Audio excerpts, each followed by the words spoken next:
Le bon emploi, le bon usage. C'est toute la question. L'humanité est confrontée à cette question. Est-ce qu'elle a le bon mode d'emploi pour se servir d'elle-même, pour s'utiliser elle-même, et pour utiliser ce qui est à sa disposition? Il est à craindre que ce ne soit pas le cas, que ce ne soit plus le cas, et que ce ne soit pas encore le cas. Le bon mode d'emploi, c'est savoir à quoi servent les choses, à quoi servent les gens, à quoi servent les personnes, à quoi sert le temps, à quoi sert l'espace. Toute une sagesse de la connaissance du bon usage.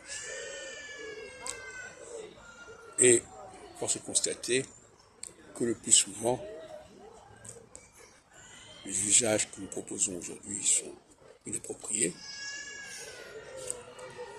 Parce que dans bien des cas d'ailleurs, comme je dis ailleurs, comme dans bien des cas, les dispositifs qui nous sont parvenus sont altérés, sont corrompus.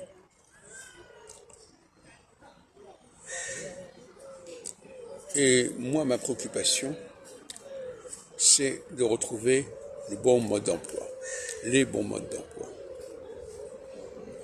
Concernant le rapport entre masculin et féminin, concernant le rapport avec les cycles, concernant le rapport avec les races, avec les différentes révélations, si on veut. Et il faut rétablir le bon mode d'emploi, le bon usage des choses. Je pense notamment à l'astrologie, qui est quand même l'élément central. Elle a perdu son mode d'emploi. Les dispositifs traditionnels dont elle se sert sont déformés. Elle ne sait pas les utiliser, elle ne les comprend pas. Elle part sur de fausses pistes.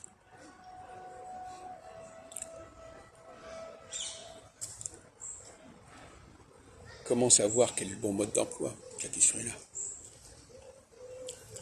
J'ai publié il y a 40 ans les mathématiques divinatoires. C'est un ouvrage sur les différentes formes de divination, y compris l'astrologie. Et je montre, effectivement, je montre quelle est la logique interne de ces différents dispositifs. Parce que comprendre la logique interne de dispositif, c'est aussi arriver à découvrir son mode d'emploi. Donc il faut d'abord avoir une approche structurelle du dispositif, mais aussi une approche diachronique pour comprendre pourquoi ce dispositif est devenu ce qu'il est devenu et qu'est-ce qui a pu modifier son fonctionnement, qu'est-ce qui a pu dévoyer son fonctionnement. Je me suis beaucoup intéressé ces derniers temps à la question des domiciles planétaires, des maîtrises planétaires, des dignités planétaires, comme on voudra les appeler, telles qu'elles sont exposées dans la Tétrabible de Ptolémée. Et j'ai montré, je crois, avec un certain talent, que le dispositif ne devait pas être lu et appréhendé comme il l'a été depuis des siècles. Il y a eu des contresens sur ce dispositif. On n'en a pas compris l'organisation, on n'en a pas compris le fonctionnement. Moi-même, d'ailleurs, je dois reconnaître que en 1976, j'ai publié déjà une réforme de ce dispositif, donc qui est pour l'astrologie. Mais j'étais encore très loin d'avoir tout compris. Et je n'avais pas encore l'expérience nécessaire pour restituer et reconstituer ce dispositif. Ce qui est le cas désormais. Il y a toute une problème de méthodologie à suivre dans ce sens.